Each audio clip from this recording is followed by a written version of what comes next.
যে একটা দিন আসবে তোমার ওয়াকাফ তোমার থেকে কেড়ে নেওয়া হবে। এ কওমকে বিভিন্ন দিক দিয়ে আমি বুঝিয়েছি, কিন্তু দুঃখ বেদনা ভরা ভাষা নিয়ে বলছি, আমাদেরই সমাজের একদল দাড়িওয়ালা টুপিওয়ালা ছদ্মবেশী নামধারী মুসলিম দরদি মুনাফেক বক্তাদের জন্য আজকে এখানে দাঁড়িয়ে বিজেপির বিরুদ্ধে লড়াই করতে হচ্ছে। যদি আজকে এই গাদ্দার গুলো যদি গাদ্দারি না করত, আমাদেরকে এখানে নেবে মূল্যবান সময় দিয়ে লড়াই করতে হতো না। ইনশাআল্লাহ আজকে একটা চেয়ারের পা আমাদের যদি থাকতো, তাহলে যেখানে বিল তৈরি হচ্ছে ওখানে আমাদের লোক থাকতো। যখন এই বিল সংবিধান বিরোধী বিল, সঙ্গে সঙ্গে আমাদের লোক ওখানেই চেয়ার তুলে মারত যে তুমি দেশের বিরুদ্ধে গাদ্দার।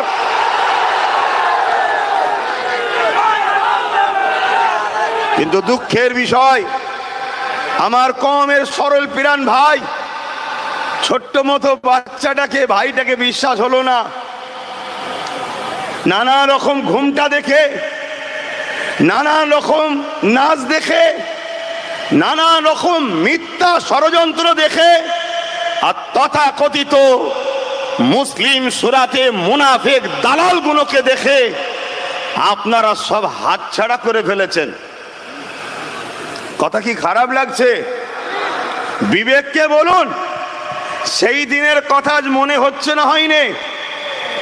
আজকে বলুন, টোটাল ভারত থেকে যদি বীর মুজাহিদ যদি গোটাকুড়ি থাকতো, তাহলে আজকে এই আইনের জন্য আমাদেরকে রাস্তায় নামতে হতো না। ওই আইন সবার ভেতরেই ফাটাফাটি একদিন হয়ে যেত।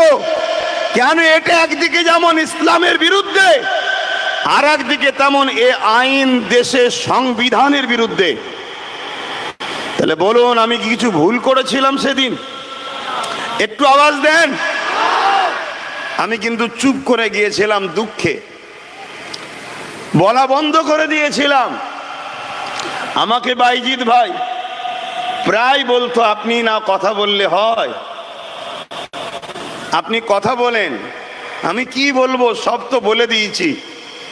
আমি তো এমনও বলেছি যে 3 বছর সময় দিচ্ছি।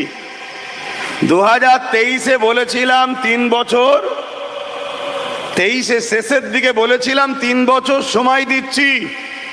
চোখ দিয়ে পানি নয়, রক্ত বেরোবে। তার মধ্যে এই ডিসেম্বর চলে গেলে 1 বছর হবে, আর 2 বছর হাতে আছে। এখানে অনেকে ওয়াকাফ নিয়ে বলেছে, কিন্তু আপনারা কখনো ভেবেছেন যে ওয়াকাফ তো স্বাধীনতার পর থেকে, তার আগের খবর আমি জানি না, স্বাধীনতার পর থেকে 77 বছর ধরে ওয়াকাফকে তো কম বেশি সবাই চুরি করে খাচ্ছে। তা কেন্দ্র সরকার হঠাৎ করে আবার বিল করতে চাইলো কেন? এটা কখনো ভেবেছেন? এটা নিয়ে কখনো আলোচনা করেছেন? তো ভাই আমার, তারপরেও বাইজিৎ ভাই বলার পরে আমিও ভাবলাম, 2-4 জন ভুল করার জন্য, একটা মানুষের ভুলের জন্য, আমাদের নিউ জেনারেশনের জন্য কমসে কম আমাকে কথা বলা দরকার। তাই নতুন করে আমি নেমেছি কথা বলতে। আমি বলবো না বন্ধ করে দেবো, এটা আগে জানতে চাই। হাত তুলে সাক্ষী দিয়ে বলুন, বলবো না বন্ধ করে দেবো। ওপর নিচে ছাতে যে যেখানে আছেন হাত তুলুন। যারা বলতে বলছেন হাত তুলুন। এ কথা বলবো তো নাকি? কথা বলবো তো? কিন্তু কথা বললে শুধু শুনবেন না বিশ্বাসের সাথে সাথ দেবেন? আমার দেশের একজন মহানায়ক ছিলেন নেতাজি সুভাষচন্দ্র বসু। তিনি বলেছিলেন, তোমরা আমাকে রক্ত দাও, আমি তোমাদের স্বাধীনতা দেব। বলেছিলেন না? এই দেশের অনেকেই রক্ত দিয়েছে, তবে গর্বের সাথে বলছি, ইসলামের অনুসারীরা 93,000 কম বেশির মধ্যে 63,000 প্লাস ইসলামের অনুসারীরা নিজের দেশ মাতৃভূমির জন্য রক্ত দিয়েছে। তো সেই জায়গাতে নেতাজির কথাকে সামনে রেখে আমিও আজকে সেই ভারতের নাগরিক হিসাবে যদি বিশ্বাস রাখতে পারেন, আমি আপনাদের কাছে কথা দিয়ে যাচ্ছি, আমার মুজাদ্দেদ জামানের রুহানি বাচ্চা ফকির সাহেব হুজুর নামে যিনি খ্যাত, সেই দরবার থেকে বলে যাচ্ছি, আপনারা যদি বিশ্বাসের সাথে লোভ না করে, গাদ্দারি না করে যদি আমার সাথ দেন, আগামী দিন ওয়াকফ কেন আপনাদের দিকে কেউ চোখ তুলে তাকাবার আগে সে নিজেকে অন্ধ হওয়া ভালো মনে করবে।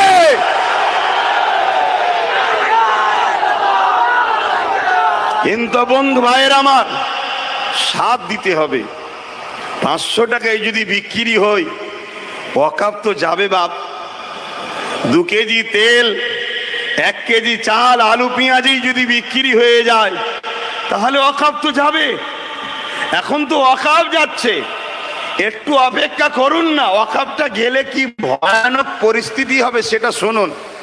আশা করছি এ বিষয়ে কেউ এখানে আলোচনা করেনি, কেন এত আলোচনা হচ্ছে আমি দেখছি।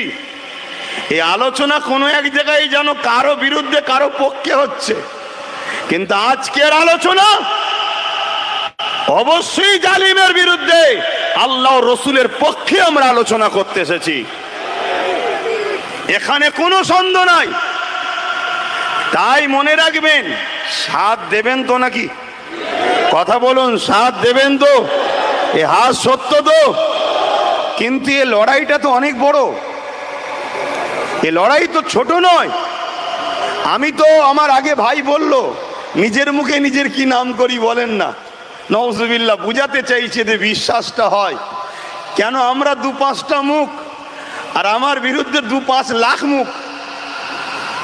আমি আজ বুঝিয়ে যাব, কালকে 2-5 লক্ষ মুখ চারিদিকে কানে গুজুর গুজুর গুজুর গুজুর করবে। কারো গালে যদি বিষ ঢেলে দাও তবুও তার বাঁচার চান্স আছে, কিন্তু কারো কানে যদি বিষ ঢেলে দাও পুরো জাতিকে মেরে ফেলবে। তা গোপনে তো বীজ ঢালা হবে। তাই আমি কয়েকটা কথা প্রথমে বলছি, এ লড়াই অনেক দূর, এ লড়াই আজকেই শেষ নয়। আর আমি যেটা ধরি, ইনশাল্লাহ তার শেষ দেখা পর্যন্ত কিন্তু মাঠ ছাড়ি না। আপনারা বলুন, শেষ পর্যন্ত যতক্ষণ না কেন্দ্র সরকার তার অন্যায়কে বুঝে এই বিলকে প্রত্যাখ্যান না করবে, এ লড়াই আমাদের জারি থাকবে না থাকবে না? জোরে বলুন, থাকবে না থাকবে না? যদি সংখ্যাগরিষ্ঠ দেখে যদিও বিল বার করে লাই, আর বাকি সেকুলার গুলো ভণ্ডমি করে যদি পিছন দৌড়ে পালিয়েও যায়, আমরা রাজপথ ঘিরে রাখবো, বুকে তাজা খুন দিয়ে হলেও